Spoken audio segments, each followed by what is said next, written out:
Kisah Nabi Ibrahim adalah kisah yang sangat menakjubkan di dalam Al-Quranul Karim. Karena Nabi Ibrahim alaihi salatu wassalam adalah Abul Anbiya, bapak dari seluruh para nabi. Karena setelah Ibrahim alaihi salatu wassalam diutus menjadi nabi dan rasul dan juga ulul azmi, serta dipilih menjadi kekasih Allah Khalilur Rahman, maka nabi-nabi setelahnya semuanya nasabnya kepada Ibrahim alaihi salatu wassalam. Tidak ada satupun nabi dan rasul setelah diutus Ibrahim alaihi salatu wassalam kecuali nasabnya sampai kepada Ibrahim. Dan itu dari dua jalur. Jalur pertama dari Ishak. Ishak memiliki putra namanya Yakub. Kemudian Yakub memiliki 12 putra.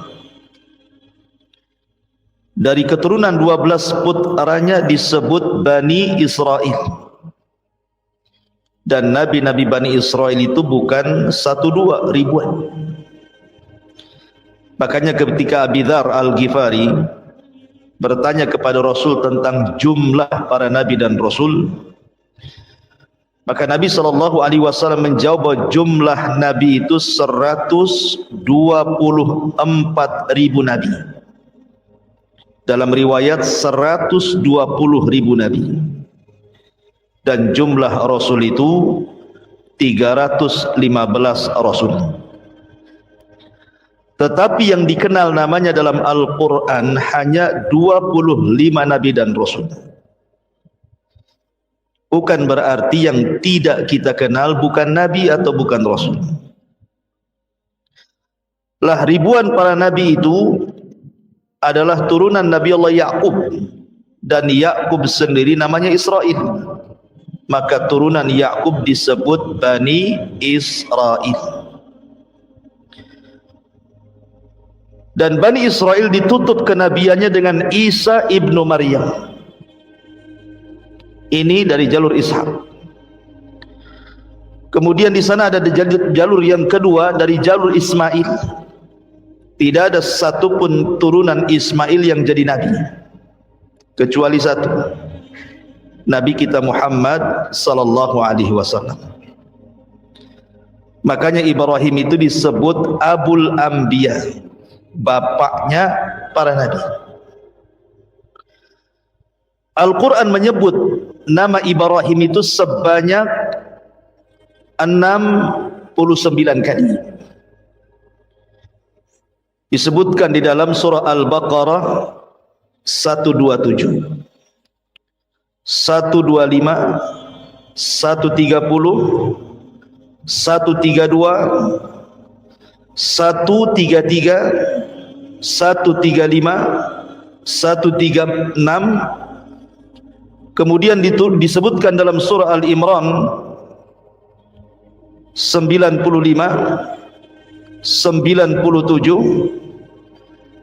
Kemudian juga di Al-Baqarah juga 257, 258, 360. Kemudian dalam surah An-Najm ayat 37, An-Nisa 54, kemudian juga Al-Ankabut 31, Al-Imran 65, As-Saffat 104, 109, kemudian surah Hud 69, Shad 45, Hud 74, dan begitu seterusnya. Intinya sebutan Ibrahim dalam Al-Quran itu sekitar 69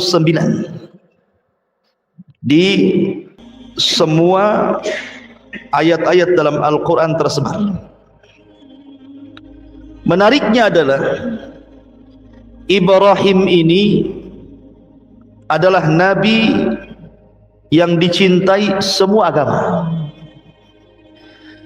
Orang Yahudi mengakui Ibrahim itu nabi mereka.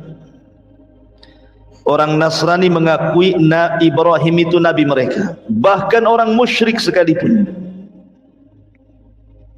mengakui bahwa Ibrahim adalah orang mulia mereka, termasuk orang Islam.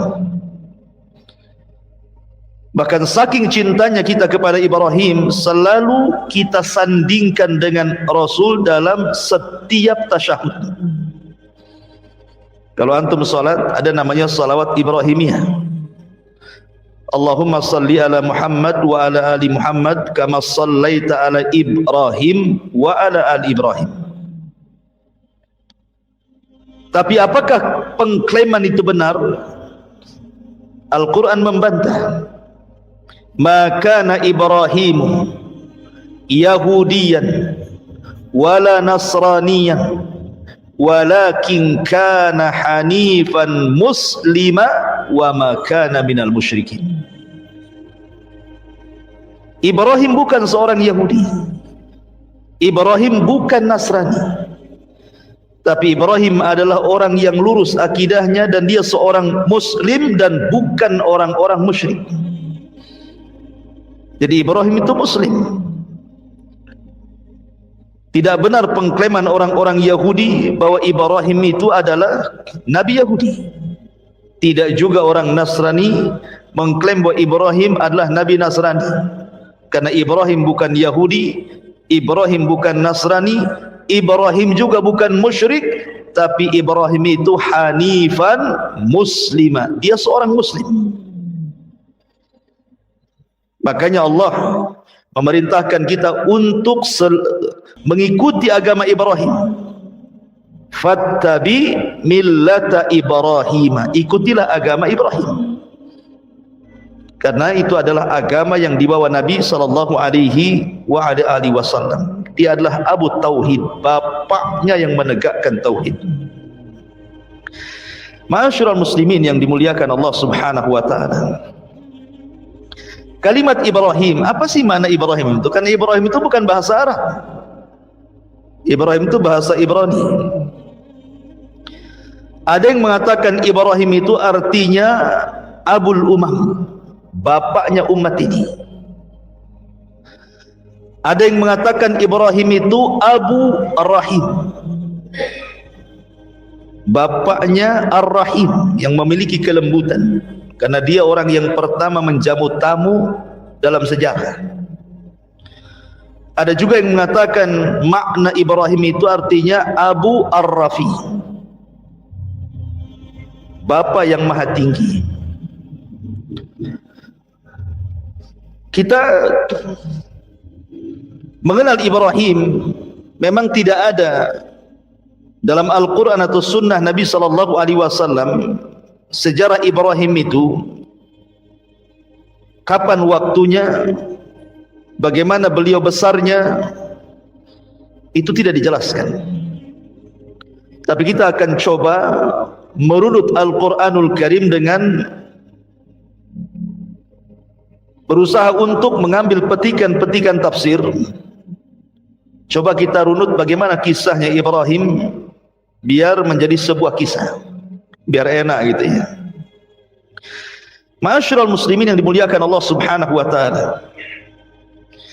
Ibrahim ini memiliki ayah dalam Al-Quran namanya Azar, sebagaimana disebutkan dalam surah Al-An'am, wa idh qala Ibrahimu li abihi Azar. Ketika Ibrahim berkata kepada ayahnya Azar, Quran menyebutnya bahwa ayah Ibrahim itu namanya Azar. Tapi dalam Taurat nama Ibrahim, bapa Ibrahim itu namanya Tarah. Berbeda kalau Quran mengatakan Azar, kalau orang-orang Yahudi menyebutnya Tarah.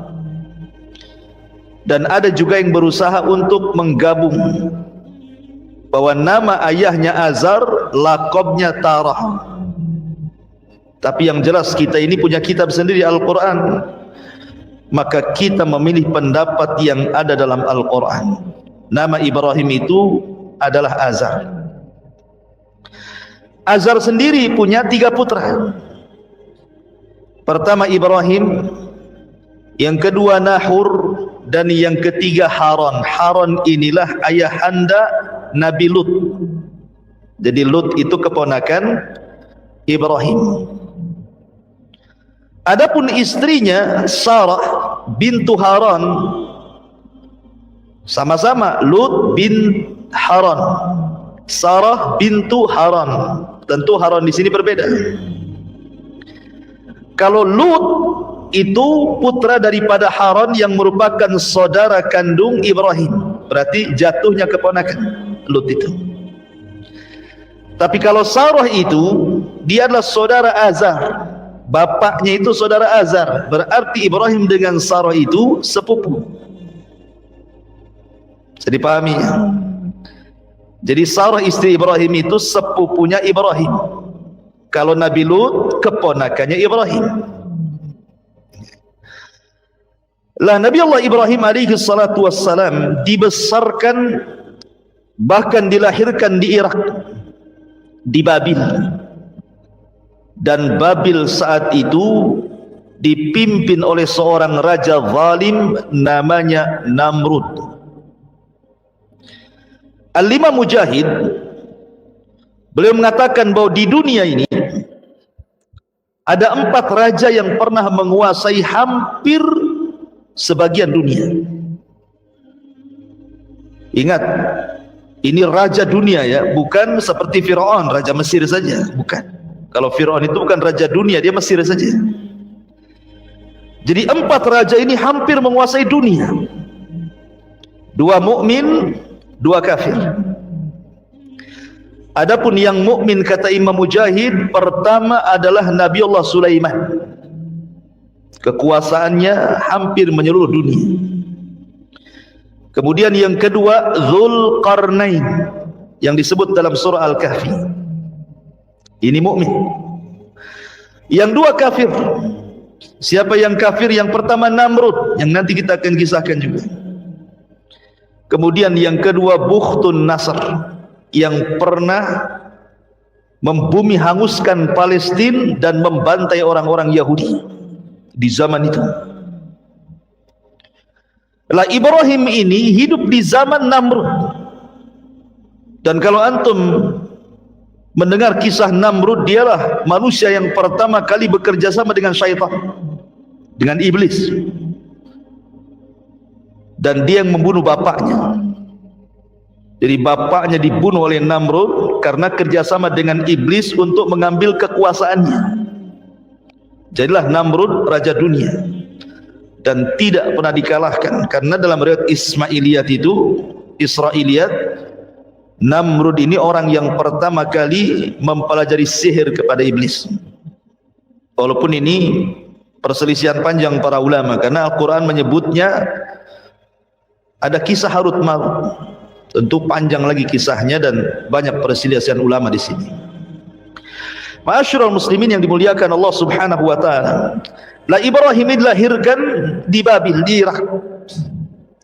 Dan kala itu kaumnya adalah para penyembah berhala. Di antara mereka ada yang menyembah matahari. Di antara mereka ada yang menyembah bulan. Di antara mereka ada yang menyembah bintang-bintang. Di antara mereka ada yang menyembah patung-patung dan berhala. Bahkan di antara mereka ada yang menyembah Namrud, menyembah Raja Namrud. Jadi memang Ibrahim dilahirkan di tengah-tengah kesyirikan. Ya, dan itu tantangan Ibrahim. Akan tetapi ma'asyiral muslimin yang dimuliakan Allah Subhanahu wa taala, Nabi Allah Ibrahim ini walaupun dia terlahir di tengah-tengah umat yang berbagai macam sesembahannya, tapi Allah memberikan fitrah kepada Nabi, kepada nabinya. Ibrahim dari kecil tidak pernah menyembah berhala. Padahal bapaknya pembuat berhala, penjual berhala, penyembah berhala. Tapi Ibrahim tidak pernah sama sekali menyembah berhala. Sama dengan Nabi tidak pernah menyembah berhala, supaya tidak ada cacat. Di kemudian hari setelah dia jadi Nabi, kemudian ada kritikan, dulu kau juga menyembah berhala kan begitu ya. Ibrahim tidak nyembah berhala. Bahkan satu riwayat, Azar ini kan pembuat patung, dan patung yang dijualnya itu dibuatnya itu untuk dijual dan untuk disembah kaumnya. Jadi Azar itu kalau sudah membuat patung, maka disuruhnya anak-anaknya yang 3 orang ini untuk menjual ke pasar. Haran dan juga Nahur itu kalau jualan patung laris mereka. Kalau Ibrahim tidak pernah satu patung pun ada yang beli, karena cara jualnya begini.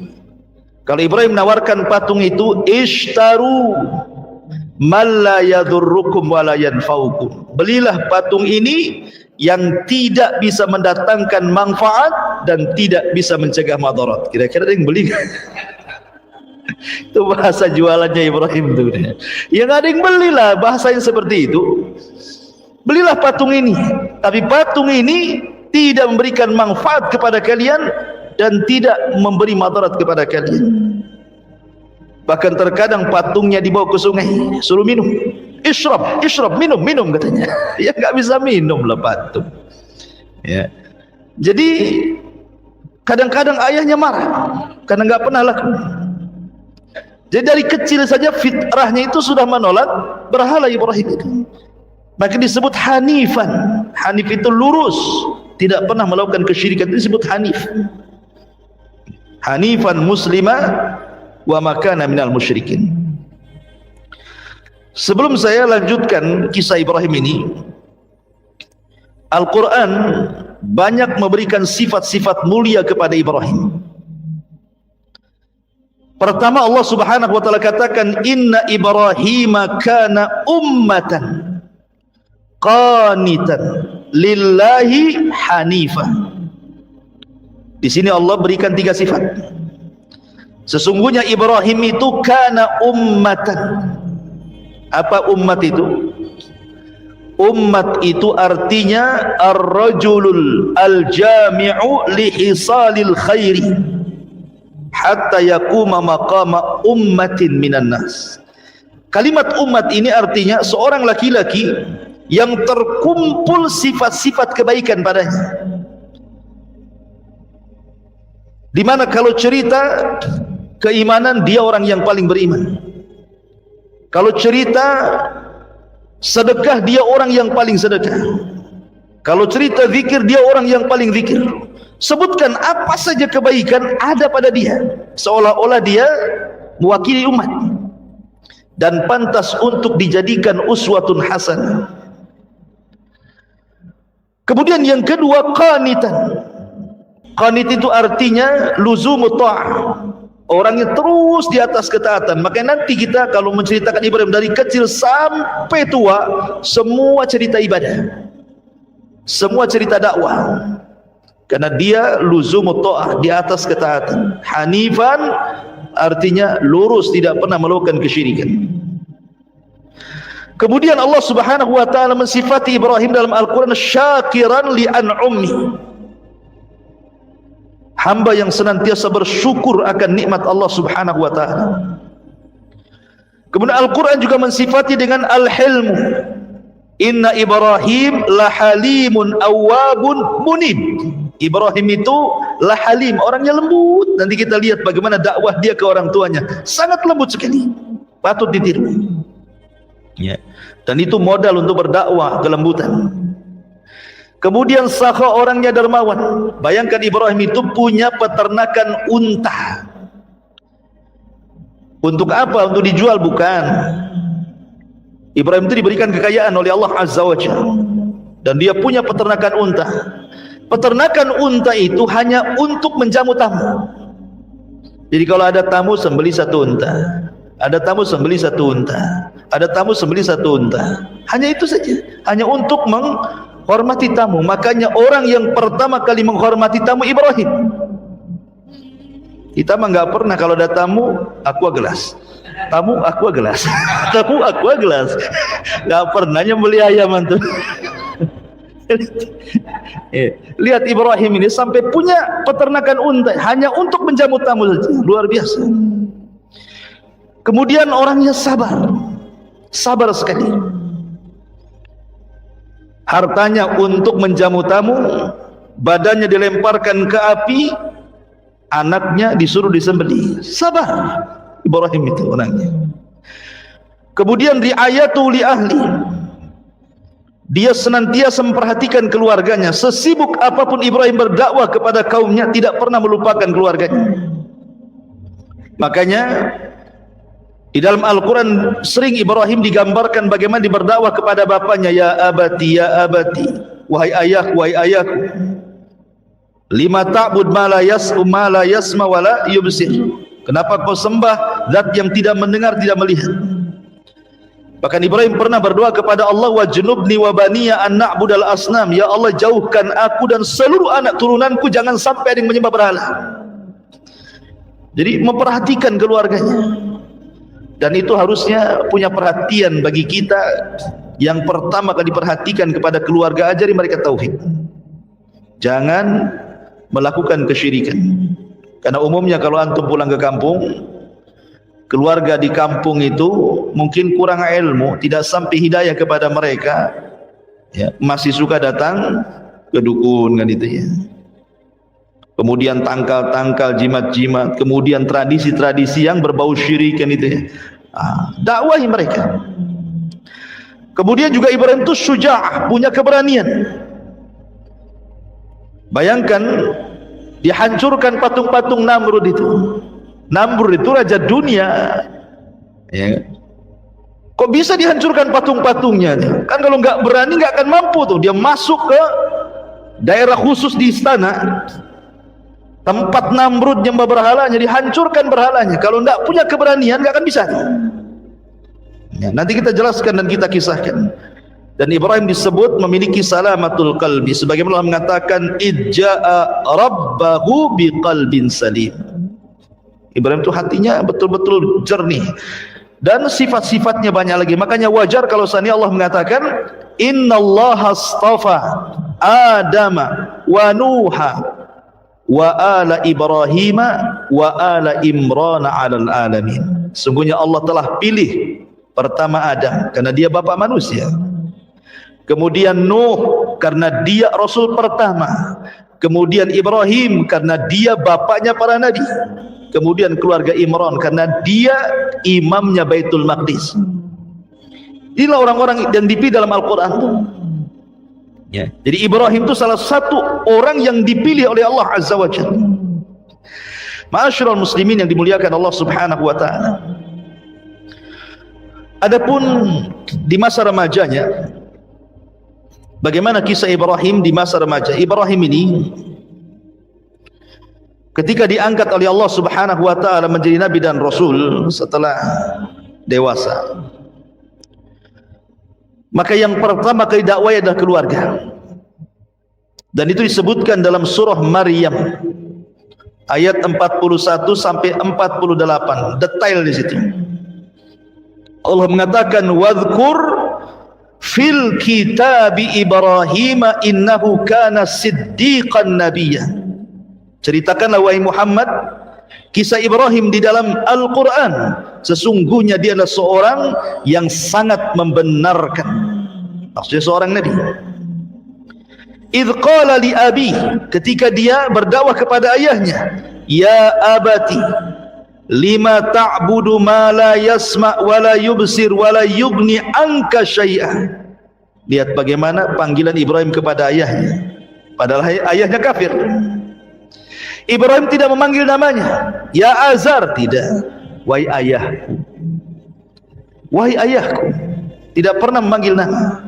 Makanya Hasan Al-Basri mengatakan siapapun anak yang memanggil nama orang tuanya berarti anak itu telah durhaka. Panggil dengan panggilan yang lembut, ya abati, wahai ayah, wahai ayahandaku. Mengapa engkau menyembah sesuatu yang tidak mendengar, tidak melihat, tidak dapat menolong kamu sedikit pun? Ya abati inni qad ja'ani minal ilmi ma lam ya'tik fattabi'ni ahdika siratan sawiyah. Wahai ayahku, sesungguhnya telah sampai kepadaku sebagian ilmu yang tidak diberikan kepadamu, ikuti aku, niscaya aku akan menunjukkan kepadamu jalan yang lurus. Ya abati la ta'budi syaitan, inna syaitana kana lirrahmani isiya. Wahai ayahku, jangan kau sembah syaitan. Maksudnya apa? Kau nyembah syaitan? Maksudnya jangan mengikuti syaitan gitu, yang menjerumuskan orang kepada kesyirikan. Karena setan itu adalah makhluk yang durhaka kepada Allah. Ya abati teruslah di kalimatnya, wahai ayahandaku, wahai ayahandaku. Tapi lihat ayahnya kepada Ibrahim, dia mengatakan, ya Ibrahim, qala aragibun anta an alihati ya Ibrahim. Lihat, ayahnya tidak mengatakan apa? Wahai anakku. Tidak. Ya. Dia mengatakan, wahai Ibrahim, bencikah kau kepada Tuhan-Tuhanku? Azar tidak mengatakan, wahai anakku, bencikah kau kepada Tuhan-Tuhanku? Tidak. Tapi menyebut namanya. Menunjukkan orang kafir itu keras hatinya, tidak punya kelembutan. Orang kafir itu keras hatinya. Makanya tidak menyebut wahai anakku kan itu. Harusnya kan Ibrahim sudah, bagaimana dia lembutnya kepada ayahnya kan, wahai ayahku. Ayahnya tidak mengatakan wahai anakku, tidak. Hei Ibrahim. Berarti ini sudah kasar ayahnya. Tapi Ibrahim tetap lembut. Ya. Bahkan ketika ayahnya mengatakan, la illam tantahi la arjumannaka wahjurni maliya. Kata bapaknya, hai Ibrahim, kalau seandainya kau tidak berhenti dari dakwahmu, pasti engkau akan kurajam. Kemudian aku akan tinggalkan dirimu, pergi kau selama-lamanya. Diusir, bahkan diancam raja. Tapi Ibrahim tetap lembut kepada ayahnya. Qala salamun alayka sa'astaghfiru laka rabbi innahu kana bi khafiyah. Ibrahim mengatakan, semoga keselamatan dilimpahkan kepadamu wahai ayahku, aku akan tetap memohonkan ampun bagimu kepada Tuhanku, sesungguhnya dia sangat baik kepadaku. Walaupun ayahnya keras hati, Ibrahim tetap lembut. Harusnya seperti itu seorang anak kepada orang tua. Terkadang antum diuji oleh orang tua yang memang awam kan itu ya, tidak punya pendidikan agama. Terkadang ngomong itu kasar, yang diceritakan dunia saja, nggak ngirim duit marah dia kan itu ya, dimakinya anaknya, dikutuknya anaknya kan itu ya. Tak jarang orang tua seperti itu. Tetapi ayat ini mengajarkan kita selaku anak yang sudah dapat hidayah, tidak boleh kita ini kasar dengan orang tua, tetap kita lembut. Lihat Ibrahim, ayahnya mengatakan ya Ibrahim, dia tetap mengatakan wahai ayah. Ayahnya mengusir dia, tetap dia mengatakan semoga Allah berikan keselamatan bagi. Bahkan disebutkan dalam sebuah hadis yang dikeluarkan Imam Bukhari, ketika Ibrahim alaihi salatu wassalam pada hari kiamat mendapatkan ayahnya penuh dengan debu rambutnya dan menjadi penuh neraka, maka Ibrahim alaihi salatu wassalam mendatangi ayahnya dan mengatakan, alam aqul laka la ta'sini, bukankah sudah kukatakan wahai ayahku di dunia, jangan bermaksiat kepadaku, ikuti aku kan itu ya. Tapi ayahnya mengatakan, fal yaum la a'sik, hari ini aku tidak mungkin bermaksiat kepadamu, aku akan mengikuti apapun yang kau ajak wahai Ibrahim. Tetapi kemudian Ibrahim berdoa kepada Allah, ya Rabb, innaka wa'adtani alla tuhzini yauma yub'atsun. Ya Rabb, bukankah kau sudah berjanji kepadaku tidak akan membuat sedih sampai hari dibangkitkan. Tolonglah ayahku, jangan masuk neraka. Tapi Allah mengatakan kepada Ibrahim, inni haramtul jannata 'alal kafirin. Wa Ibrahim, ku haramkan surga untuk orang kafir. Ayahmu pasti masuk neraka. Tapi lihat sampai kelembutan Ibrahim ketika nanti pada hari kiamat meminta kepada Allah agar ayah jangan dimasukkan ke neraka kan. Begitulah kelembutan Ibrahim dalam berdakwah gitu maksudnya. Luar biasa ya.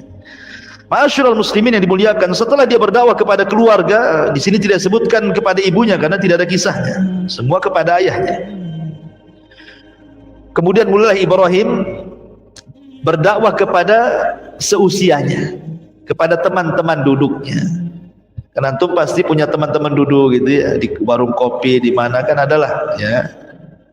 Mulailah Ibrahim itu datang ke mereka, mulai berdakwah. Dan itu disebutkan dalam surah Al-An'am, wa kadzalika nuriya Ibrahim malakutas samawati wal ard waliyakuna minal muqinin. Dan demikianlah kami memperlihatkan kepada Ibrahim kekuasaan yang kami tunjukkan di langit dan di bumi, dan agar dia termasuk orang-orang yang yakin. Ketika datang malam, Ibrahim kumpul dengan kawan-kawannya, khusus para penyembah bintang. Datang dia ngobrol, ya kan? Kemudian setelah melihat bintang, kata Ibrahim, hadza rabbi. Oh, boleh jadi bintang itu Tuhan kita. Wah, senang kawan-kawannya. Seolah-olah Ibrahim pro dengan mereka, gitu ya, mengakui ketuhanannya. Karena selama ini mereka tahu Ibrahim itu keras orangnya. Oh, Ibrahim sudah mengakui bahwa bintang Tuhan kita. Terus Ibrahim ngobrol sampai pagi. Tiba-tiba bintangnya hilang. Apa kata Ibrahim? Qala la uhibbul afilin. Aku tidak suka Tuhan yang suka tenggelam, suka muncul, katanya. Kok Tuhan kadang-kadang tenggelam, kadang-kadang muncul? Ini Tuhan apa, katanya? Nggak jadi, kecewa lah kawan-kawannya ini. Ya. Kemudian besoknya dia datang lagi ke orang-orang seusia dia, khusus para penyembah matahari, para penyembah bulan. Ngomong gitu juga. Ketika melihat bulan, oh jangan-jangan itu Tuhan kita semua. Ini umat yang nyembah bulan senang. Oh, Ibrahim sudah tobat, mengakui bulan itu Tuhan kita, katanya. Terus Ibrahim ngobrol sampai pagi. Tiba-tiba bulannya hilang juga. Apa kata Ibrahim? Falamma afala qala la in lam yahdini rabbi la akunanna minal qaumidz zalim. Aku tidak suka lah Tuhan ini kadang muncul, kadang tenggelam. Sungguh jika Tuhanku tidak memberikan petunjuk kepadaku, niscaya aku termasuk orang-orang sesat. Sama juga bulan dengan bintang, muncul lagi tenggelam lagi, muncul lagi tenggelam lagi. Tuhan apa ini, katanya. Kemudian setelah itu Ibrahim datang kepada umat khusus para penyembah matahari.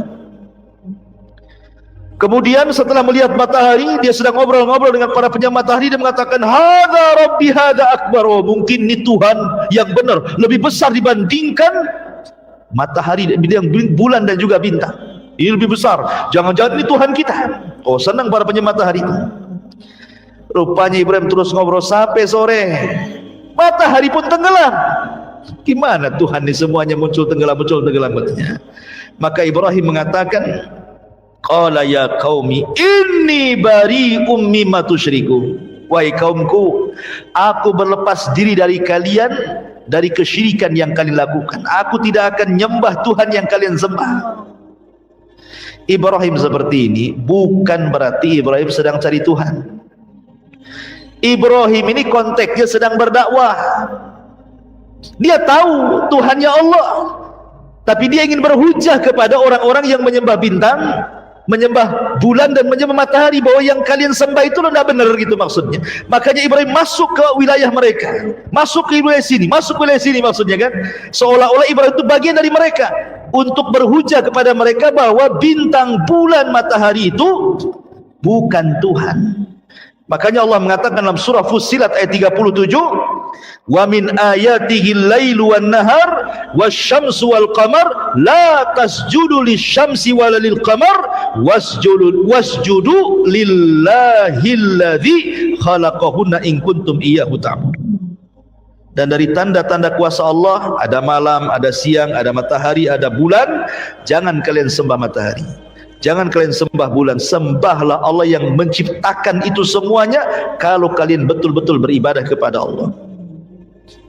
Selesai berdakwah kepada yang seusianya, mulailah Ibrahim berdakwah kepada kaum secara keseluruhan, kaum Kaldaniyah.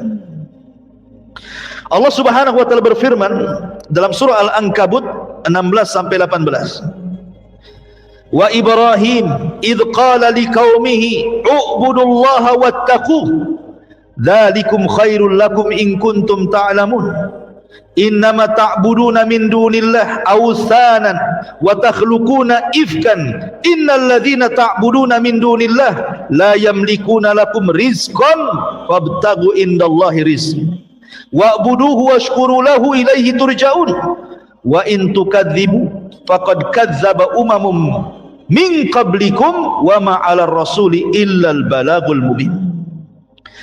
Dan ingatlah ketika Ibrahim berkata kepada kaumnya, sembahlah Allah, bertakwalah kalian kepada Allah, yang demikian itu lebih baik bagi kalian. Jika kamu mengetahui sesungguhnya yang kamu sembah selain daripada Allah itu hanyalah berhala-berhala, batu-batu, pohon-pohon saja, dan kamu membuat kebohongan seolah-olah mereka Tuhan. Sesungguhnya apa yang kalian sembah selain Allah itu tidak mampu memberikan rizki kepadamu, maka mintalah rizki kepada Allah, sembahlah Dia, bersyukurlah kepada Allah, hanya kepadanya kamu akan dikembalikan. Ibrahim mengatakan, Tuhan yang kalian sembah itu loh nggak dapat rizki. Bahkan disebutkan dalam ayat, seandainya nih ada lalat mengambil satu butir nasi sesajen untuk berhala, berhala itu tidak akan sanggup mengambilnya. Satu butir nasi yang diambil lalat kemudian pergi, berhala tidak akan bisa merebutnya. Nggak percaya, coba aja. Antum kasih sesajen untuk berhala itu, ambil satu nasi, antum pergi, dikejar nggak antum? Kalau dikejar hati-hati. Iya. Ma'asyiral muslimin yang dimuliakan Allah Azza wa Jalla, Ibrahim pakai logika itu, berdakwah dengan logika dia kan. Tuhan mulu tidak ada manfaatnya, tidak ada madarat, nggak mendatangkan madarat juga, nggak bisa mendatangkan rizki, ngapain disembah? Ma'asyiral muslimin yang dimuliakan Allah Subhanahu wa taala. Kemudian setelah Ibrahim berdakwah kepada ayahnya, kepada seusianya, kemudian kepada kaumnya secara keseluruhan, mulailah Ibrahim berdakwah kepada Namrud, pada raja. Ingat, dalam syariat kita afdalul jihad kalimatul haq inda sultanil jair. Seutama-utama jihad itu kalimat yang Anda lontarkan dari kalimat kebenaran kepada pemerintah yang zalim, kepada penguasa yang zalim. Karena kalau kita menyampaikan kebenaran kepada penguasa yang zalim itu risikonya besar, bisa ditangkap, dipenjara, dibunuh, dan gitu ya. Tetapi tentu dengan cara yang bijak. Tidak boleh menasihati pemerintah di hadapan panggung, di medsos, nggak boleh. Ya, itu akidah ahli sunnah. Tapi menasihati secara sembunyi-sembunyi kebenaran itu memang berat. Kalau tersinggung antum bisa kena pasal karet kan itu. Masuk antum, dimasukkan ke penjara. Kadang dihilangkan antum itu. Jadi Ibrahim ini betul-betul berdakwah kepada Namrud. Ketika Namrud ini membuat acara kerajaan, mungkin kalau di negeri kita ini Agustusan lah kan itu. Karena kan dulu kan sistem kerajaan kan itu. Apa kata Namrud? Dibuatlah pesta besar di lapangan, istana kosong, ada semua ke lapangan, tumpah ruah di lapangan. Kata Ibrahim, tallahi, bersumpah dia, demi Allah, la akidanna asnamakum ba'da an tuwallu mudbirin. Sungguh aku akan melakukan tipu daya terhadap berhala-berhala kalian setelah kalian pergi meninggalkannya. Jadi ketika istana kosong, betul-betul kemudian ditinggalkan oleh pengurus-pengurus kerajaan dan juga Namrud, kan tumpah ruah di lapangan, Ibrahim masuklah ke dalam istana. Padahal sebelumnya Ibrahim ini pura-pura sakit, bapaknya ngajak, Ibrahim ayo, ada acara tuh. Apa kata Ibrahim? Saya sedang sakit pak, katanya. Inni maridtu, saya sedang sakit. Padahal Ibrahim sehat. Ini dusta pertama Ibrahim. Ibrahim itu pernah berdusta 3 kali. Sebab itulah dia tidak bisa berikan syafaat, karena dusta 3 kali ini. Tapi dusta bukan dusta kayak kita. Kalau dusta kayak kita beda gitu, antum jualan, itu antum dusta di situ. Ini dustanya untuk dakwah. Maka kata ayahnya, ayo pergi, kata Ibrahim, dah aku lagi sakit. Akhirnya pergi, tahu-tahu sembuh kan itu ya. Masuklah dia ke dalam istana. Faja'alahum judzadan illa kabiran lahum. Maka Ibrahim menghancurkan semua berhala dalam ruangan itu kecuali satu patung yang besar, dibiarkan tidak dihancurkan. Kemudian palunya diletakkan di lehernya. Ibrahim keluar. Ya, zaman itu kan nggak ada CCTV masalahnya, kan nggak tahu siapa yang melakukan, ya kan. Namrud ketika selesai ulang tahun, masuk dia ke ruangan tempat berhalanya, kaget tidak kepalang, bagaimana semua berhalanya hancur kecuali satu. Kata Namrud, siapa yang melakukan ini? Maka diutuslah pasukan-pasukan mata-mata untuk mencari siapa pelaku. Allah takdirkan, ketahuan pula. Kemudian dikatakan oleh mereka, sami'na fatan yadhkuruhum yuqalu lahu Ibrahim. Wahai raja, kami mendengar ada rupanya anak muda. Fatan, lihat bahasanya, anak muda. Ada anak muda yang melakukan ini terhadap Tuhan-Tuhan kita, namanya Ibrahim. Kata Namrud, tangkap Ibrahim itu. Maunya apa anak itu? Ditangkaplah Ibrahim, diinterogasi. Apa interogasinya? A anta fa'alta bi alihatina ya Ibrahim. Hei Ibrahim, kau ya yang melakukan ini semua. Kata Ibrahim, kejahatan itu kalau harus dibuktikan kan harus ada dua alat bukti. Ini dia kalau di negara kita ya. Mana buktinya? Baik saksi atau tertulis katanya. Tak ada. Justru alat buktinya bukan ada pada saya. Kemudian menunjuk kepada patung. Sebenarnya yang melakukan bukan saya, itu loh yang melakukan. Lihat jarinya 1, 2, 3, 4 ngarah sama dia, jempolnya ngarah sama patung. Itu loh. Ini namanya tauriah. Ya. Jadi Ibrahim mengatakan no, yang sana no, gitu maksudnya ya. Padahal ini jari nunjuk ke dia kan, tapi jempolnya nunjuk. Kenapa demikian tauriahnya? Karena kalau antum megang palu, kalau antum pegang palu pakai jempol saja tidak akan kuat, ya kan? Tapi kalau antum pegang palu dengan 4 jari pasti kuat. Itu kan, paham ya? Sebenarnya yang melakukan itu ini loh, jari-jari 4 ini, ya. Tapi jempolnya ditunjukkan ke patung, gitu maksudnya. Itulah patungnya. Buktinya, alat buktinya ada di situ. Tuh palunya gantung di situ, gitu maksudnya. Sebenarnya Ibrahim itu bukan hendak menghancurkan patung. Buat apa dihancurkan coba? Oh, bapaknya pembuat patung, nanti dibuat lagi, dihancurkan lagi, dibuat lagi, sampai kapan? Bukan itu maksud Ibrahim itu. Ibrahim itu ingin membuka otaknya Namrud dan orang-orang yang menyembah berhala. Kalau hanya sekedar menghancurkan patung, besok dibuat lagi, dihancurkan, dibuat lagi, sampai kapan kan itu? Bukan itu tujuan Ibrahim, bukan. Ibrahim itu ingin membuka akal mereka bahwa itu bukan sesembahan yang hak yang kalian sembah. Makanya lihat, perhatikan.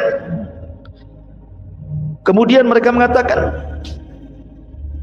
ketika mereka mengatakan, farajau ila anfusihim faqalu annakum antumuz zalimun summa nukisu ala ru'usihim laqad alimta ma haula'i yantikun. Lihat bahasa mereka.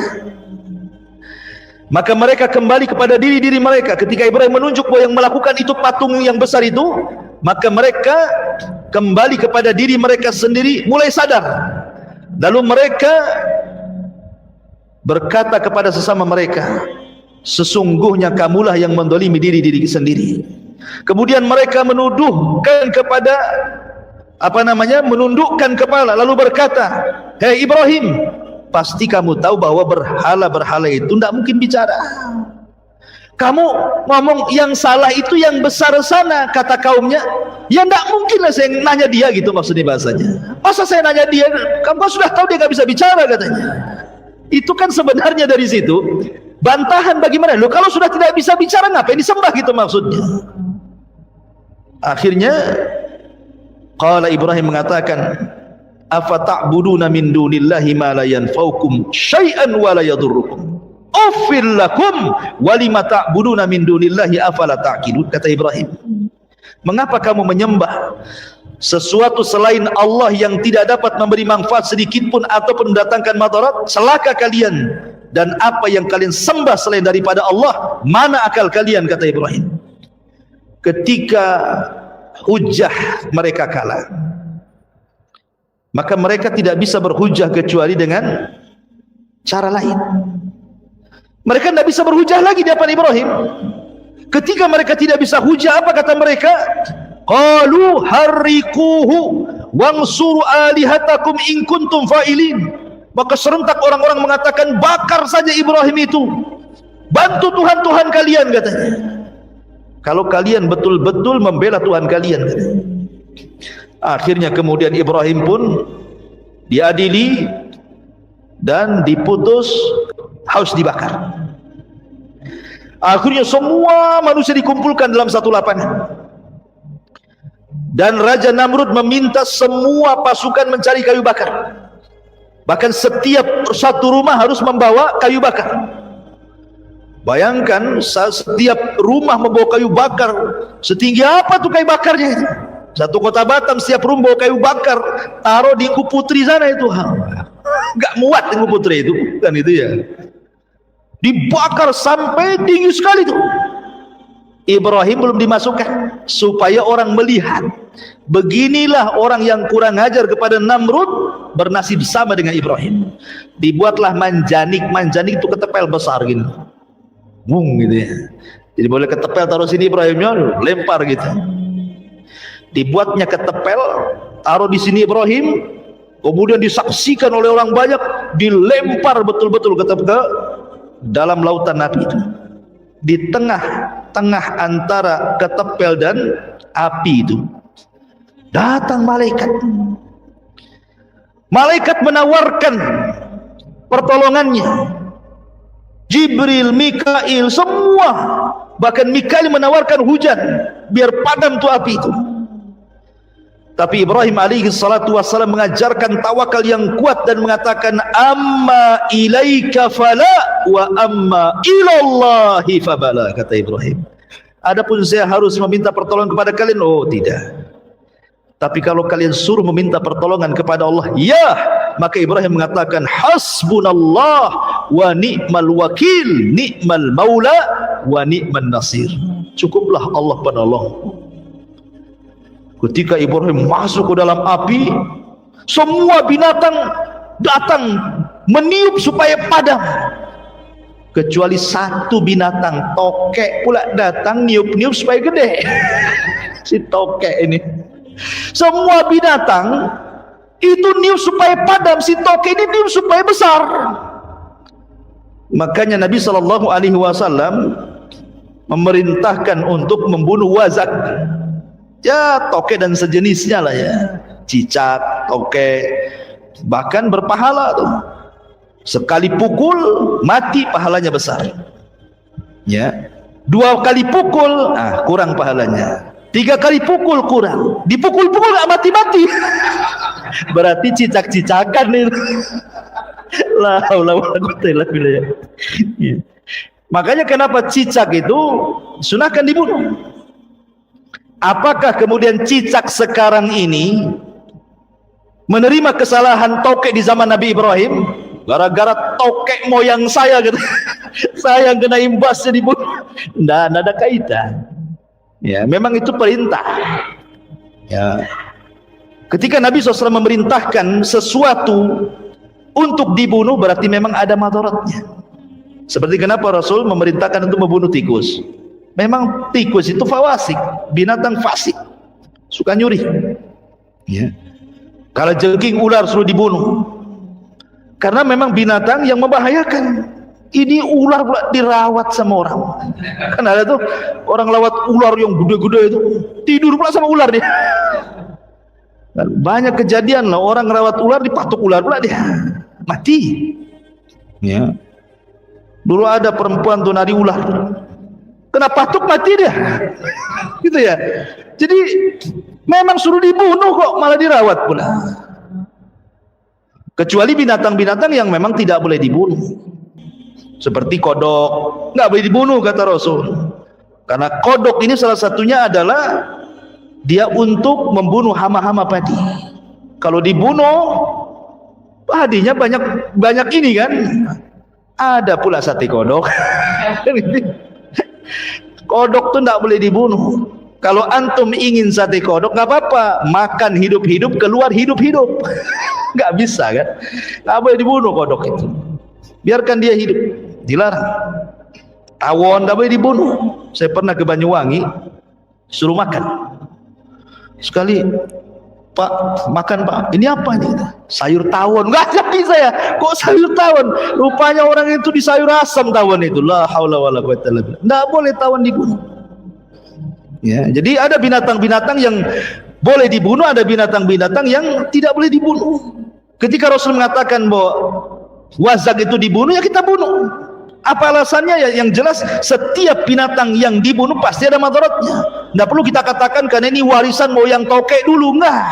Itu ya, kasihan lah tokek-tokek sekarang. Gara-gara moyang tokeknya saya pula yang kena imbasnya kan. Ma'asyiral muslimin yang dimuliakan Allah Subhanahu wa taala. Intinya bahwa Ibrahim masuk ke dalam api. Maka Allah Subhanahu wa taala mengatakan dalam Al-Qur'an, "Qulna ya naru kuni bardan wa salaman ala Ibrahim." Maka ketika Ibrahim masuk ke dalam api, Allah berfirman, "Wahai api." Jadi Allah memerintahkan api, ya api makhluk Allah.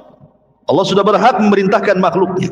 Wahai api, jadilah kau dingin.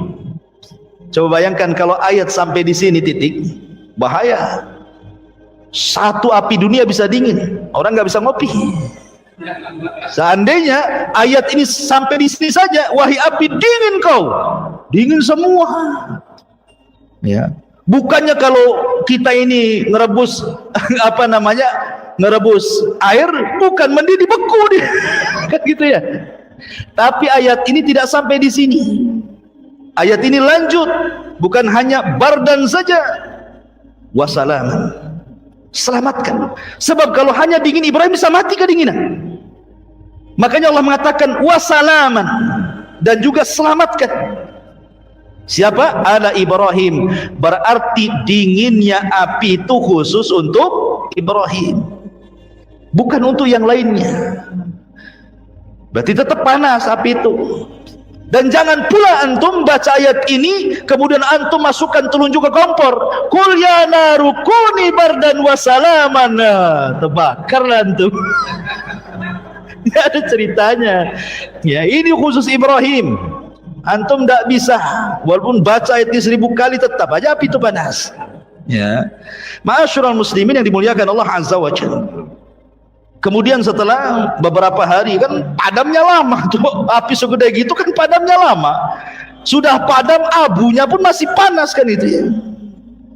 Setelah beberapa hari abunya sudah apa namanya menjadi abu, sudah dingin, manusia itu datang lagi menyaksikan bagaimana nasib Ibrahim ini.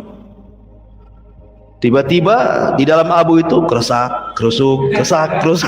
Rupanya Ibrahim masih hidup. Ya, Ibrahim masih hidup. Coba bayangkan. Harusnya Ibrahim masih hidup, itu mukjizat Ibrahim. Dia tidak mempan dibakar api. Harusnya jadi sebuah peringatan. Makanya Namrud dia mengatakan kepada iblis, karena kan ada kerjasama tuh Namrud dengan iblis tuh. Yang ngajarkan sihir Namrud itu iblis. Dalam Israiliyat diceritakan seperti itu. Iblis, kenapa sihir yang kuajarkan kepadaku tidak lebih sakti daripada Ibrahim, katanya. Namrud tuh. Setan ini tidak mau kalah. Ya, setan tidak mau kalah. Dia mengatakan, kau hanya itu sihir biasa, kamu juga bisa, katanya. Itulah setan. Setan sudah tahu itu mukjizat kan. Tapi supaya Namrud tetap menyembah dia, dia meyakinkan kepada Namrud, itu biasa itu. Masyarul muslimin yang dimuliakan Allah Azza wa Jalla. Lah dari peristiwa inilah Ibrahim alaihi salatu wassalam sudah tidak kuat lagi berdakwah di daerah Kaldaniun, di Babil, di Irak, tidak bisa ini, harus hijrah. Dari situ maka Ibrahim mulailah melakukan hijrah pertama. Tidak ada yang beriman di Irak kecuali 3 orang, istrinya Sarah dan Lut. Ya, istrinya dan Lut adalah keponakannya. Hanya bertiga, Ibrahim, istrinya dan keponakannya. Itulah yang beriman. Semua kufur. Kemudian Ibrahim akhirnya hijrah ke mana? Ke Palestina. Setelah sampai di Palestina, ada yang mengatakan bahwa Ibrahim ini kan belum diberikan rizki oleh Allah Azza wa Jalla, masih mengadu nasib di Palestina. Apalagi ketika itu terjadi jadab. Jadab itu paceklik yang berkepanjangan, sehingga Ibrahim tidak bisa bertahan lama di Palestina, harus hijrah lagi ke negeri lain. Lah hijrahlah Ibrahim ke Mesir. Rupanya di Mesir itu rajanya zalim, Fir'aun di zaman Nabi Ibrahim itu. Fir'aun itu kan istilah raja Mesir. Jadi raja Fir'aun di Mesir di zaman Ibrahim itu zalim. Salah satu sifat buruknya adalah Sarah ini sudah dikenal kecantikannya. Bahkan ada yang mengatakan bahwa separuh kecantikan Hawa itu diberikan kepada Sarah, sebagaimana separuh ketampanan Adam itu diberikan kepada Yusuf. Karena Adam itu tampan. Makanya kita tidak terima kalau teori Darwin itu kita asumsi. Karena Darwin mengatakan bahwa asal muasal manusia dari kera kan. Kera cakep apa ganteng? Jelek kera pula. Enggak apa-apa Darwin saja yang jelek. Kita orang Islam turunan Adam. Adam tuh cakep, separuh kecakapannya diberikan kepada Yusuf saja. Wanita-wanita bisa ngiris-ngiris jari itu dengan pisaunya.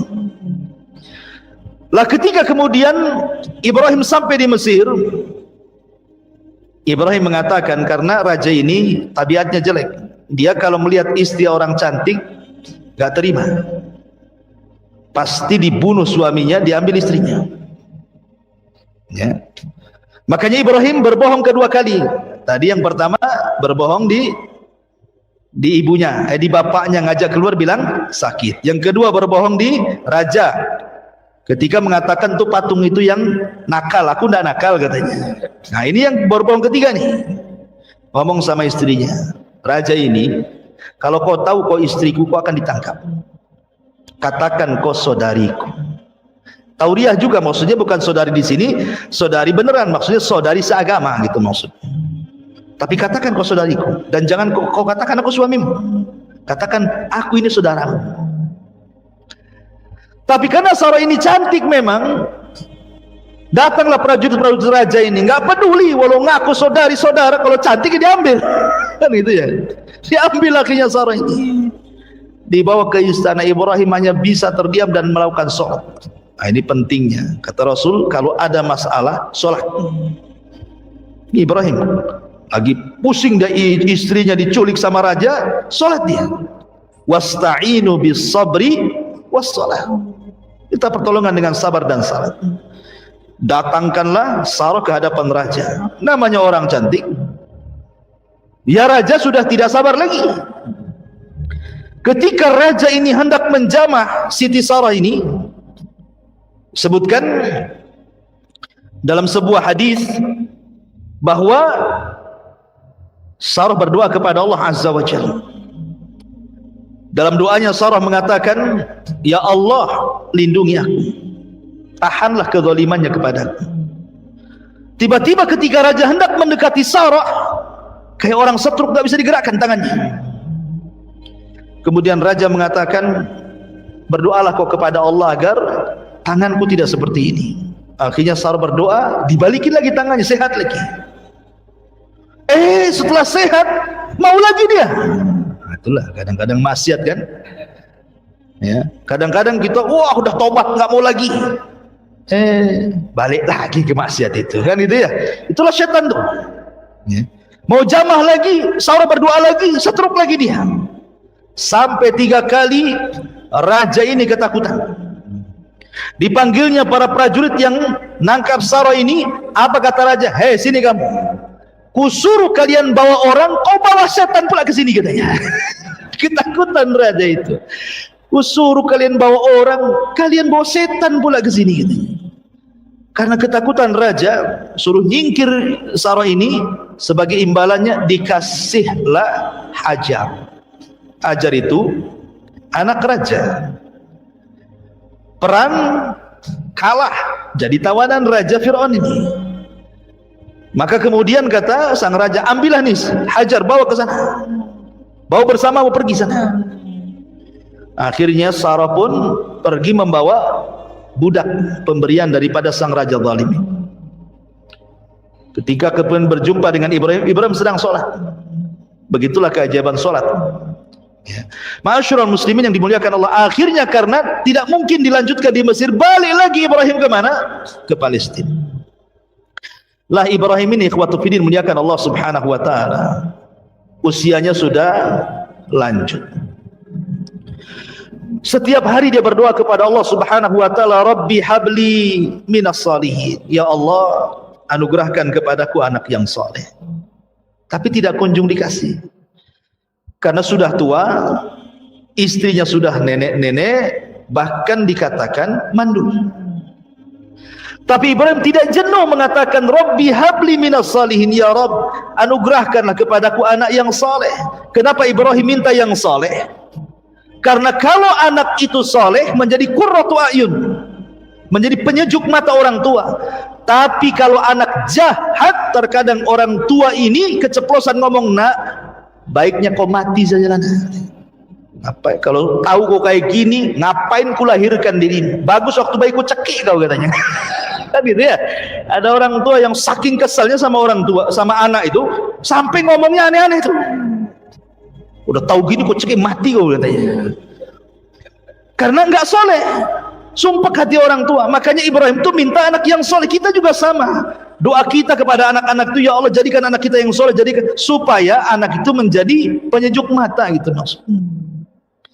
Tapi Allah Subhanahu wa taala tidak kunjung memberi. Akhirnya kemudian Hajar ini, Sarah ini, cobalah mencari solusi. Karena dia tahu bahwa suaminya kepengen punya keturunan, apalagi suaminya seorang nabi, harus ada keturunan kan gitu. Jadi Sarah ini mengatakan, ya Ibrahim, ambillah budakku ini, Hajar, nikahilah. Akhirnya kemudian Ibrahim pun menikahi Hajar dan menggaulinya. Kemudian Allah takdirkan Hajar hamil. Oh, rupanya perlu dipancing. Antum kalau sudah menikah lama, tidak punya anak, dipancing poligami, biar punya anak. Ya. Ma'asyiral muslimin yang dimuliakan Allah Azza wa Jalla. Kemudian ini kalau udah dipancing kok istri kedua tak punya anak lagi, poligami lagi. Sampai kapan dan balik gitu ya. Taib. Akhirnya kemudian setelah punya anak nih Ismail, maka Ibrahim ini nampak namanya udah tua, tiba-tiba dikaruniai anak, kan luar biasa kecintaannya kepada Ismail. Namanya cinta kepada anak, tidak mungkin pula tidak cinta sama ibunya. Tentu ya cinta juga sama ibunya. Inilah yang membuat cemburu Sarah. Tetapi Allah Subhanahu wa taala apabila menghendaki sesuatu pasti menghidupkan sebabnya kan. Memang harus ada sebabnya. Hajar ini harus pindah dari situ. Kan tidak mungkin langsung, ayo Hajar kita berangkat ke Mekah, kan nggak gitu. Harus dibuat sebabnya dulu, skenarionya dulu kan. Jadi Sarah ini mulai cemburu karena Ibrahim ini selalu mendekati Ismail. Otomatis yang mendekati Ismail dekati ibunya juga lah kan gitu. Jadi terkadang Sarah itu mencari-cari Ibrahim ke sana kemari, nggak ada. Oh, pasti dia sama Sarah. Saking cemburunya akhirnya dia memanggil Hajar. Kemudian oleh Sarah, Hajar itu bajunya diikat tali, kemudian ujung talinya diikat batu. Jadi kalau kemana-mana kan batu ini diseret-seret kan tahu tuh Mungkin kalau bahasa sekarang ini dikasih GPS lah. Cuman kan pakai batu GPS. Jadi tahu nih, ini ada bekas jalan batu nih. Oh, di situ kan, itu maksudnya. Saking cemburunya tuh. Begitulah orang dulu. Sama juga antum, kok cemburu sama antum, hati-hati, handphone antum ada GPS-nya itu. Bang di mana bang? Batu Haji. Nagoya kan. Masalah ini. Masyarul muslimin yang dimuliakan Allah Azza wa Jalla. Kemudian akhirnya Allah Subhanahu wa taala merintahkan Ibrahim untuk memisah Hajar dan Sarah. Di sinilah mulai hikmah kenapa terjadi seperti ini.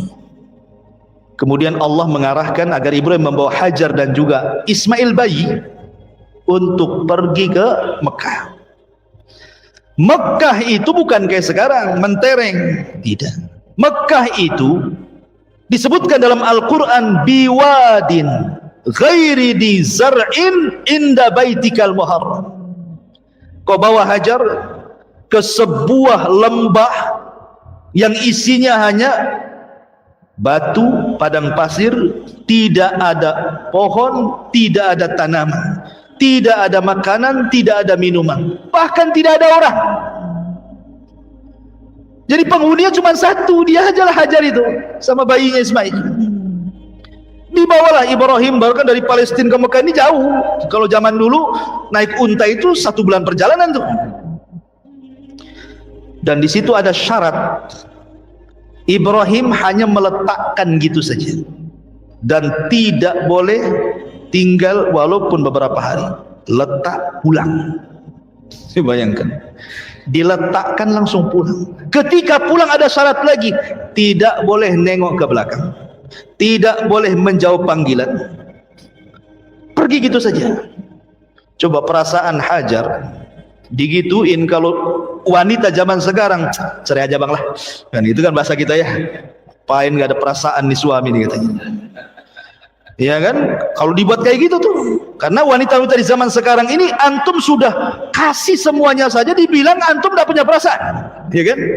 Antum sudah kasih rumah, bulanan antum kasih, jajan antum kasih, anak pun antum kasih. Salah sedikit dibilang apa? Memang abang nggak punya perasaan. Itu ya kan, istrinya nggak berakal itu. Ya. Jadi ketika betul-betul diletakkan di gurun itu, Ibrahim bilang pergi. Ya Hajar, naluri perempuan, dia memanggil suaminya. Ya Ibrahim, ilaina tadhhab. Ibrahim mau pergi kemana? Kau tinggalkan kami di sini. Tapi Ibrahim kan sudah dibilang sama Allah, jangan nengok ke belakang, jangan jawab pertanyaan, pergi saja dia. Seolah-olah nggak punya salah kan gitu ya. Tapi itu perintah Allah. Hajar ini paham, yang namanya dia suami seorang Nabi, seorang Rasul, paham bahwa ini bukan kehendak suaminya. Dia tahu tabiat suaminya nggak kayak gitu. Pasti ini adalah perintah Allah ini. Ketika Hajar paham ini perintah Allah, apa kata Hajar? Kalau memang ini perintah Allah, idhab ya Ibrahim falan yudayyi'unallah, kata dia. Pergi sana, aku yakin Allah tidak mungkin menyia-nyiakan aku di sini. Tawakalnya patut kita acungkan jempol. Tidak ada orang tawakal setawakal Hajar. Ditinggalkan di lembah, tidak ada orang, tidak ada tanaman, tidak ada tumbuhan, tidak ada makanan, tidak ada minuman. Antum saja safar ke Tanjung Pinang, hilang dompet, apa enggak stres antum? Udah kayak kiamat tuh kan, hilang tawakalnya. Baru dompet tuh yang hilang. Padahal dompetnya itu cuman isinya 200.000. Iya Ustaz, itu 200.000. ATM tuh ratusan ribu. Masyarul muslimin yang dimuliakan Allah Azza wa Jalla. Akhirnya Ibrahim pun pergi. Setelah Ibrahim jauh dan Sarah tidak bisa memandang dia lagi, baru Ibrahim berhenti. Baru Ibrahim menghadap Sarah dan anak yang ditinggalkan. Disitulah Ibrahim berdoa. Ya, sebutkan dalam surah Al-Imran, panjang itu doanya. Ya Allah, jadikanlah negeri ini penuh dengan berkah, rizki yang banyak, macam-macam keamanan banyak. Antum baca surah Al-Imran. Kemudian Ibrahim pergi ke Palestina. Ini Hajar ini dengan Ismail hanya bawa bekal cukup 2-3 hari saja, habis itu habis. Nggak ada makan lagi, nggak ada minuman lagi. Ketika sudah 2 atau 3 hari, Ismail ini menangis karena haus, namanya bayi. Dan seorang ibu yang menyusui pun harus dia minum, harus ada nutrisinya kan masuk, supaya air susunya keluar kan itu. Terpaksalah dia mencari air. Lari dia ke bukit Safa. Ada bukit Safa. Dilihatlah dari bukit Safa ke bawah. Kan orang kalau cari air kan cari ketinggian. Ya kan? Naik ke atas bukit tengok ada air enggak? Oh, rupanya ada bayang-bayang Fata Morgana di arah Marwah. Akhirnya dia lari ke Marwah. Nengok lagi ke arah Safa. Bolak-balik sampai 7 kali putaran. Makanya jadi syariat sa'i dalam umrah atau dalam haji. Ketika ke-7 kalinya dia mendengar Ismail menangis, khawatir, maka dia langsung mendekati. Rupanya Jibril sudah berdiri di kakinya Ismail. Kemudian Jibril menendangkan kaki kecil yang Ismail ini ke tanah. Ketika ditendangkan ke tanah, keluar air. Saking senangnya nih Hajar ini melihat ada air muncrat dari tanah, langsung dia membuat bendungan. Zam zam zam zam. Nah, jadilah air itu Zam-zam. Zam-zam itu membendung artinya. Ambil tanah satu, jadi bendungan. Zam, zam, zam, zam. Nah, jadi zam-zam lah sekarang. Ya. Sampai sekarang air itu jadi air zam-zam. Ya. Ma'asyiral muslimin yang dimuliakan Allah Azza wa Jalla. Setelah kemudian ada air, kemudian bisa minum di situ, bayinya bisa minum, gak ada makanan, gak mungkin minum terus, harus makan juga orang. Karena sudah nampak air, datang burung. Ketika burung-burung datang ingin minum disitulah, itulah sebagai tanda bagi musafir. Ada suku Jurhum yang mereka kehabisan minuman, haus di tengah padang pasir, mencari air, nggak dapat. Rupanya dia lihat burung. Oh, di situ ada air. Kalau ada burung pasti ada air. Maka suku Jurhum ini, suku Yaman ini, mendatangi burung itu, ternyata memang ada air. Di situ ada seorang wanita dengan bayinya. Ini suku Jurhum kalau mau jahat bisa dibunuh Hajar itu.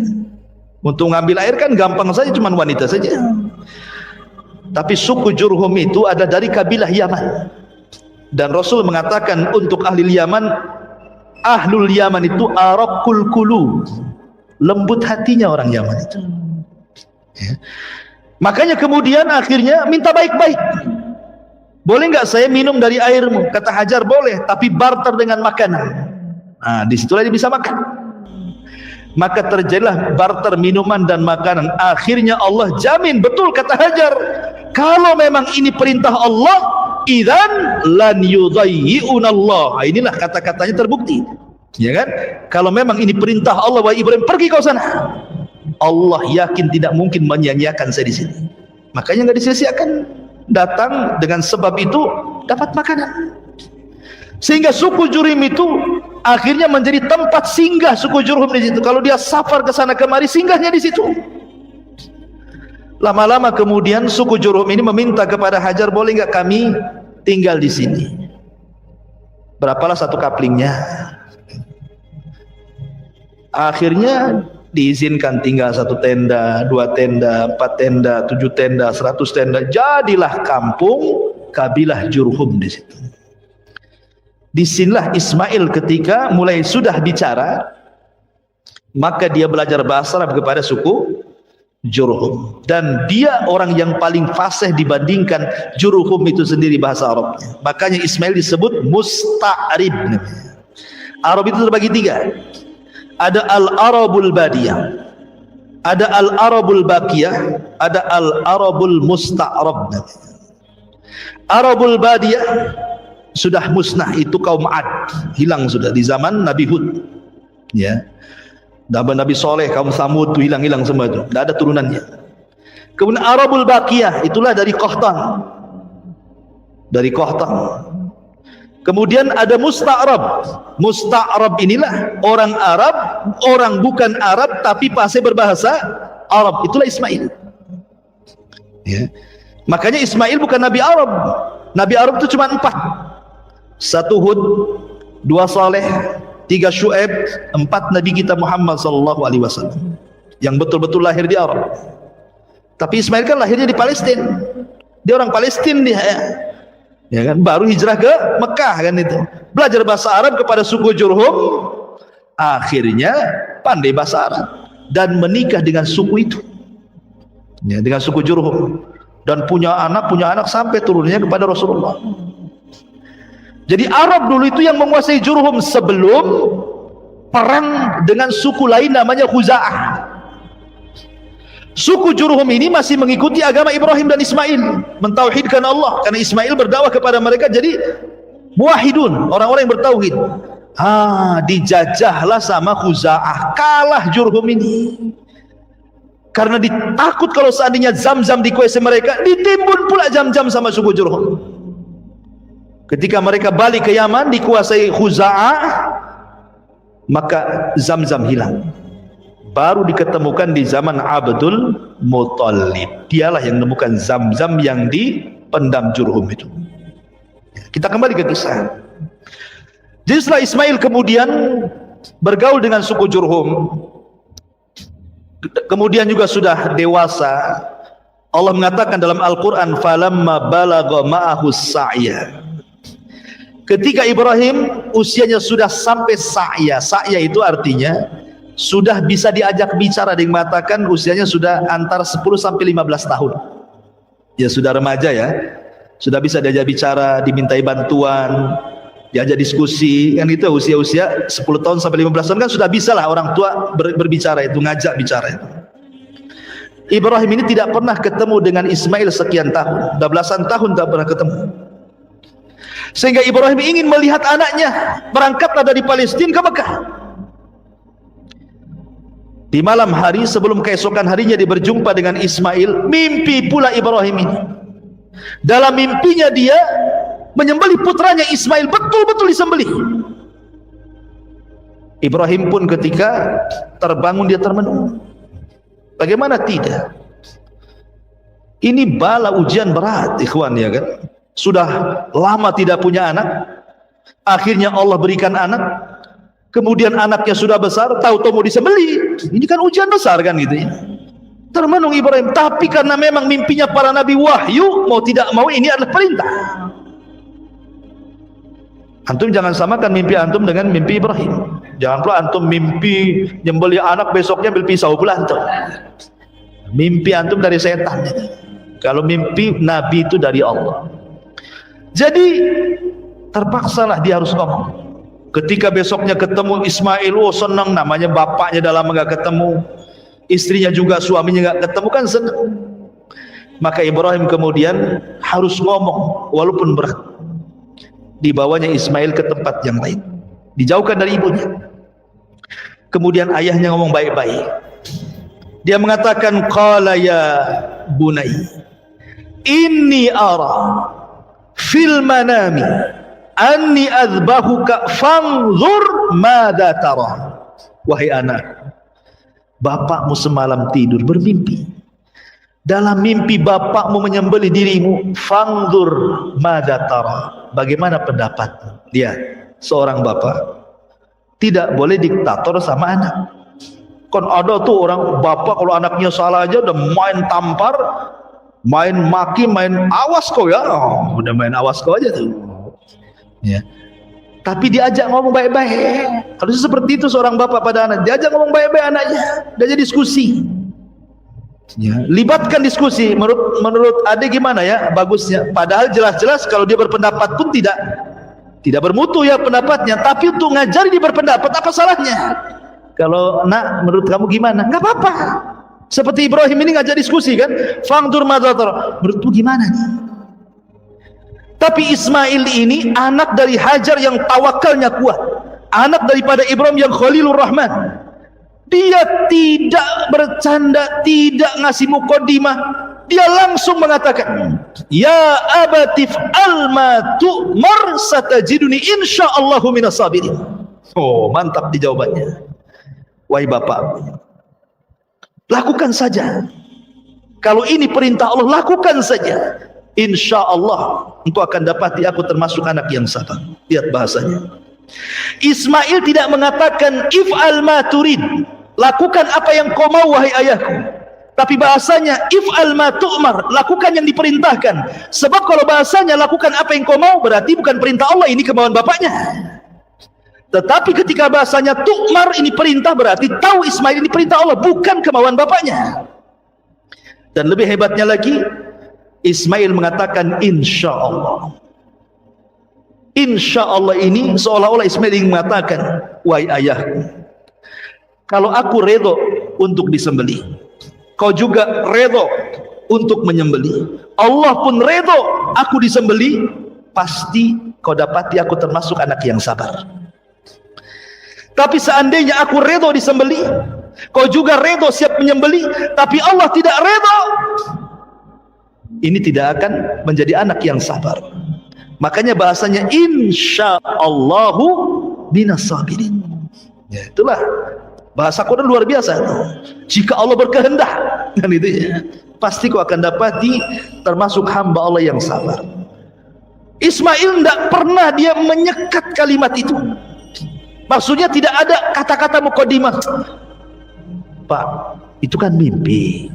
Enggak lah kan, enggak ngomong gitu kan. Pikirkan, anakmu satu-satunya. Kan enggak ada kan kalimat itu. Anakmu tuh si mata wayang. Kau mau bunuh bantai aku juga. Kan itu. Nanti kau tak punya anak lagi gitu. Tak ada. Ismail ngomong gitu langsung, tegas, jelas. Wahai bapakku, kalau ini perintah Allah, lakukan. Insya Allah anakmu termasuk anak yang sabar. Tidak main tunggu Ismail, pergi dia, datang ke rumahnya, pamitan ke ibunya, ambil tali dan pisau, bergegas dia datang ke ayahnya. Kata Ismail, ya, ini tambang untuk mengingat badanku. Kalau kau tidak ikat aku, bisa saja aku kabur. Ya. Ini pisau sudah kutajamkan, sebab kalau tidak tajam, maka akan lama untuk menyembelih. Ketika kau sembelih, aku minta 3 syarat. Sembelihlah di tengkuk, jangan di leher. Sebab kalau di leher, engkau akan memandang wajahku, kau kasihan tak jadi. Kalau di tengkuk, otomatis wajahnya terpendam. Yang kedua, sing-singkan baju. Jangan sampai ada satu darah menetes di bajumu, kalau ibuku tahu dia akan sedih. Dan yang ketiga, segerakan sembelihannya. Akhirnya Ibrahim pun betul-betul lah dia letakkan pisau. Betul-betul sudah dijalan-jalankan, seperti sudah digini-ginian pisau itu. Subhanallah, Allah buat tumpul pisau itu.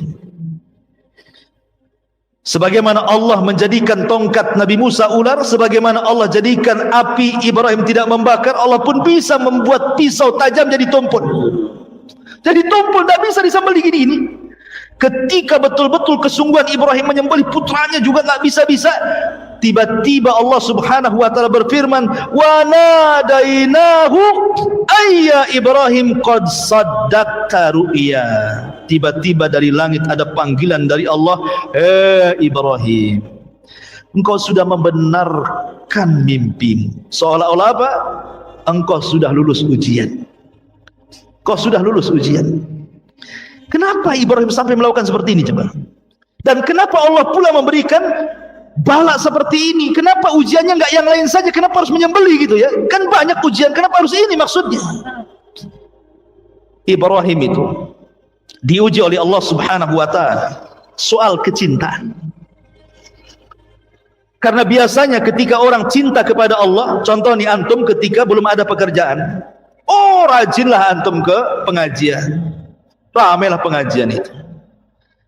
Ketika mulai ada tawaran bisnis di luar, ya kan, tawaran bisnis di luar, ya sebulan sekali mulai muncul. Kemana? Ada oplet sebelah sana. Mulai kan gitu. Ketika Ibrahim ini cinta dengan Allah, tiba-tiba ada anak.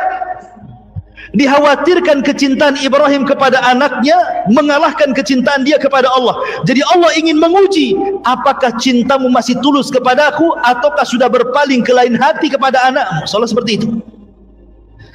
Tapi dengan Ibrahim sungguh-sungguh menyembelih putranya, ingin melenyapkan putranya supaya kecintaannya hanya kepada Allah, maka Allah sudah yakin Ibrahim tidak mungkin memberikan kecintaannya kecuali kepada Allah. Sejak itulah disematkan kalimat Khalilur Rahman. Khalil itu kekasih, dia lebih tinggi dibandingkan al-hub. Hub itu cinta, khullah itu cinta lebih daripada khullah. Namanya ada Habib, ada Khalil. Khalil itu di atasnya Habib. Dia kecintaan yang murni kepada Allah Subhanahu wa taala. Itu alasannya. Makanya Allah mengatakan innaka dzalika nuzil muhsinin. Begitulah kami akan membalas dengan balasan yang baik. Karena ini ujian berat. Makanya Allah sampai memberikan taukid penguat dalam ayatnya, inna hadza lahuwa al-bala'ul mubin. Lihat, Allah sampai membuat 3 penekanan. Inna, sesungguhnya. Kalimat sesungguhnya kan penekanan tuh. Inna. Hadza, ini. Lah adalah taukid lagi. 3 penguat dalam ayat ini. Sesungguhnya, ini benar-benar, sungguh-sungguh ujian yang berat bagi Ibrahim. Memang ujian berat, tapi Ibrahim lulus. Lulus dia, predikat kaum Lut. Lulus ya. Makanya karena kelulusannya itulah Allah mengatakan wa fadainahu bidzibhin adzim. Allah turunkan kambing dari surga. Kata Abdullah ibn Abbas, warnanya putih dan gemuk dan bertanduk.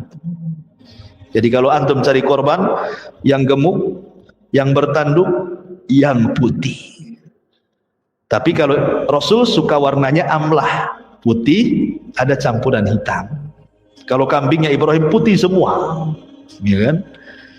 Kalau korban itu cari yang gemuk. Kalau yang gemuk pasti mahal. Makanya kalau ingin korban sudah nabung hari ini untuk tahun depan.